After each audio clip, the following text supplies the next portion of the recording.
Good evening. Welcome to South Asia Newsline. I'm Arjun Chaudhary. Here are the top stories we're tracking for you on Friday, the 20th of November. Afghanistan could get gunship helicopters from India in 2 months. Islamic State claims responsibility for attack on Italian missionary in Bangladesh. And Indian government increases income of central government employees and pensioners. And now for all the details. Indian Interior Minister Rajnath Singh, who is currently on an official visit to China, deliberated upon forming a ministerial mechanism to boost security cooperation in a series of meetings with top leadership in China. A report. Indian Interior Minister Rajnath Singh on Friday visited the control room of the People's Public Security University in Beijing, discussing issues concerning training in security-related matters. Earlier on Thursday, Singh met Chinese Premier Li Keqiang. The two sides have also agreed to initiate discussion on a bilateral cooperation agreement which would provide the framework for long-term cooperation in the fields of law enforcement, transnational crimes, drug trafficking, cybersecurity, and economic offences. It was also noted that India-China bilateral relations were important not only for both the countries but also for the region and the world. In India, central government employees and pensioners are set to get a big boost in income following the recommendations of a government-appointed panel. The big increases could be a drain on government coffers and also have an impact on the economy. 1 week after Diwali, the Festival of Lights, India's Pay Commission has opened a goodie bag for more than 4.7 million federal government employees and pensioners, an average increase in income of about 23.5% through a rise in salaries and allowances. The panel's recommendations have maintained the festive spirit, although not everyone is completely happy. जैसा कि कर्मचारियों में एक पहले से पूर्वानुमान था कि 20% से लेकर 25% तक के बीच में तनख्वाह बढ़ेगी, तो वो तो वृद्धि है। और कुछ जो ग्रेड पे हैं उनके बीच में जो तनख्वाह का डिफरेंस है वो बहुत ज्यादा है। कहीं तो तनख्वाह 10,000 रुपये बढ़ी है एक ग्रेड पे से दूसरी ग्रेड पे के बीच में, और कहीं तो 20 से 25,000 का अंतर है। इस बात को लेकर के मैं इस वेतन जो रिपोर्ट दी गई वेतन आयोग द्वारा उसको स्वागत करूंगा। The increases could see the government's wage bill increase by an estimated $15.43 billion in the next financial year. That in turn could put a burden on the state's expenditure by pushing up the fiscal deficit. The total monetary impact of this on the finances of the union government entirely, and this does not include PSUs or autonomous bodies, only the central government, and I'm giving it in approximation, is 1,02,000 crores. This is jointly on the union government amounts to 0.65% of the GDP. While the panel's recommendations, if implemented, will mean more cash for around 7% of Indian households, employees of state-owned firms won't benefit, and that could be an issue. Once in 10 years, the government employees are getting this. And totally the government employees and pensioners together, there are more than 75 lakhs of employees. All these together, if you calculate and say that 1 lakh crore and bonanza, I don't think the central government employees will, you are doing justice to the central government employees.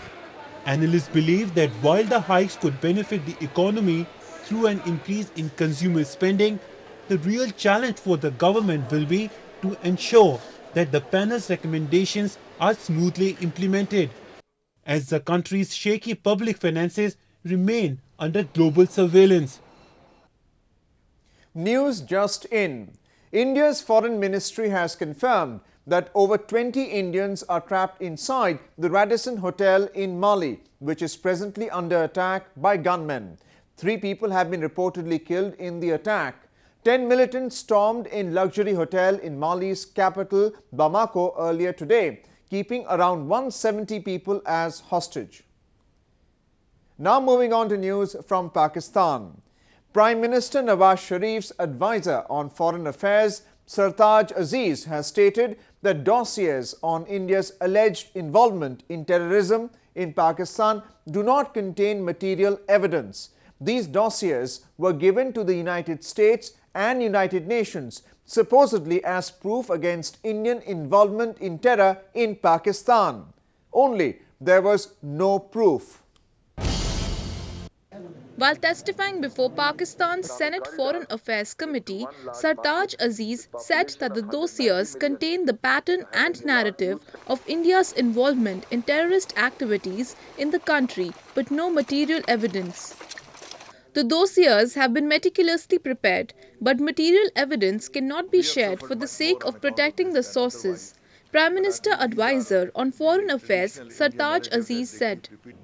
Aziz had first talked about these dossiers ahead of his meeting with India's National Security Advisor Ajit Doval in August, which was later called off.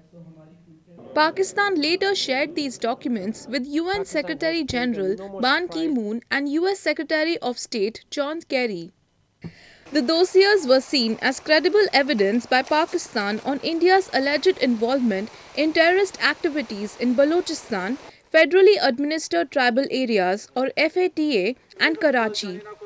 But now apparently there is no evidence either. India had categorically denied involvement in any kind of insurgency in Pakistan and had called these dossiers as Pakistan's imagination.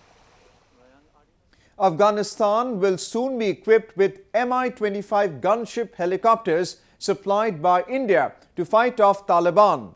The helicopters will kick off operations within the next 2 months, say reports. Afghan Deputy Foreign Minister Hekmat Khalil, who visited India this week, said that a deal with India is crucial since 2015 by far has been the most violent year for Afghanistan. India is discussing the transfer of attack helicopters to Afghanistan at a time when the country is battered by Taliban-led attacks, since the NATO-led coalition forces started withdrawing troops in December last year. The 4 Russian-made M125 attack helicopters will be delivered by India within the next 2 months, say sources. Providing gunships to Afghan Air Force is being seen as a major shift in India's NDA government's policy towards Afghanistan. The former UPA government was not willing to provide Kabul any lethal weapons or equipments. India has been training around 1,000 Afghan army and other security officers in a year. French Foreign Minister Laurent Fabius is in India on a day-long official visit. His visit comes days after a deadly terror attack in Paris killed 129 people. French Foreign Affairs Minister Laurent Fabius on Friday met Indian Prime Minister Narendra Modi and discussed various bilateral issues, including expansion of counter-military and counter-terror measures. His visit has come amid the heightened threat of the Islamic State or IS in Europe following the Paris attacks. Last week, 3 coordinated groups of gunmen and suicide bombers carried out a wave of attacks that killed at least 129 people and injured hundreds of others in Paris. The Islamic States later claimed responsibility for the attack.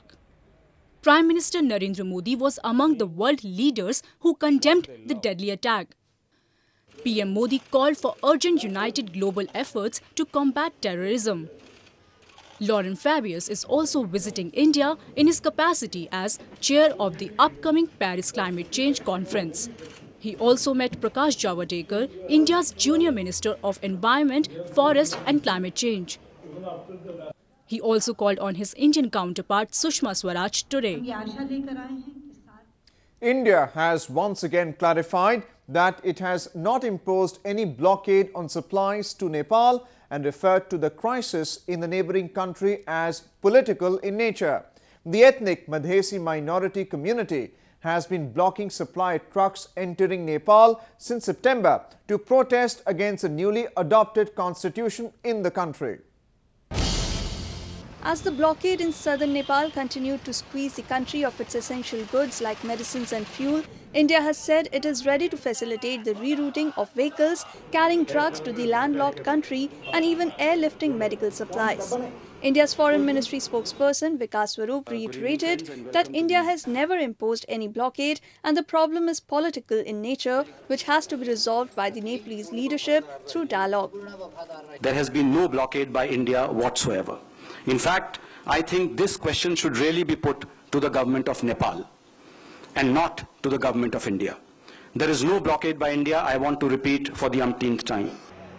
Nepal's busiest entry point for goods from India has witnessed a new wave of unrest. The ethnic Madhesi community has been protesting against the new constitution adopted by Nepal government for months now. They say the new charter discriminates against them. India reiterated that the Nepalese government should engage minority community protesters in a dialogue in order to end the agitation. The issues facing Nepal, as you know, are political in nature. They are internal to Nepal, and the Nepalese leadership has to resolve them through dialogue with the agitating parties. Nepal is reeling under severe shortage of medicines now. Due to the blockade, Nepal is neither receiving new medicines nor is able to produce them on its own, as even the raw materials are not available in enough quantity for their production. The country produces around 40% of its medicines internally and imports 60% from India. The Islamic State has claimed responsibility for shooting an Italian national in Bangladesh. Piero Parolari, an Italian doctor working as a missionary in the northern city of Dinajpur, was shot and wounded by 3 gunmen on a motorbike on Wednesday. The Islamic State, or IS, has claimed responsibility of the 5th attack in Bangladesh, 3 of them on foreign nationals. Security detachments of soldiers of the Caliphate in Bangladesh carried out some unique operations, including targeting the Italian crusader foreigner Piero Parolari, US-based site intelligence group quoted IS as saying on Twitter. After the attack, there is apparently a deep sense of insecurity and fear among Christian priests in Bangladesh. Over a dozen priests across Bangladesh have received death threats through text messages. The attack on Piero follows the murder of another Italian aid worker, Cesare Tavella, in late September and a Japanese citizen in early October in Bangladesh. The Islamic State has claimed responsibility for both the murders. Well, that's the way it was in South Asia this evening. Before we conclude, the top stories once again. Afghanistan could get gunship helicopters from India in 2 months. Islamic State claims responsibility for attack on Italian missionary in Bangladesh. And Indian government increases income of central government employees and pensioners. Now our viewers can watch the show on SouthAsiaNewsline.com. You can also visit us on Facebook.com/SAsiaNewsline and follow us on Twitter @SAsiaNewsline. That's all in tonight's edition. We'll see you same time next week. Have a great weekend and good night.